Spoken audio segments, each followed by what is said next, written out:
Athipattu petroleum முனையத்தில் tanker lorry ஓட்டுநர்கள் வேலை நிறுத்தத்தில் ஈடுபட்டிருக்காங்க. பெட்ரோலியம் முனையத்தில் அடிப்படை வசதிகள் இல்லைன்னு குற்றச்சாட்டை முன் வச்சிருக்காங்க. பெட்ரோல் லோடு வழங்க பல மணி நேரம் காத்திருக்கிறதா குற்றச்சாட்டை முன் வச்சிருக்கக்கூடிய நிலையில் இப்பொழுதைக்கு வேலை நிறுத்த போராட்டத்தில் ஈடுபட்டிருக்காங்க.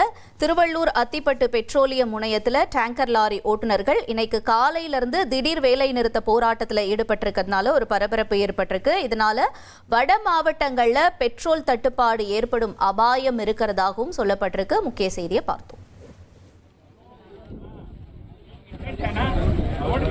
7 மணி போல லோடுக்கு வந்தோன்னா எங்களை காக்க வச்சு 8 மணி 9 மணி வரைக்கும் டெய்லியும் வெயிட் பண்ண வைக்கிறாங்க.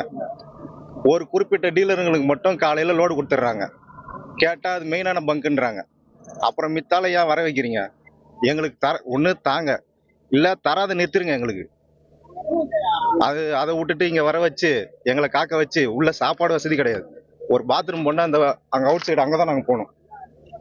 இப்போ நைட்லேருந்து நான் பாத்ரூம் போல குளிக்கல. எங்கே போய் குளிக்கிறது? எதுவும் வசதி கிடையாது. குடிக்கிற தண்ணியாவது இருக்குதான்னு பார்த்தா அதுவும் கிடையாது. இப்போ 7 மணி போல லோடு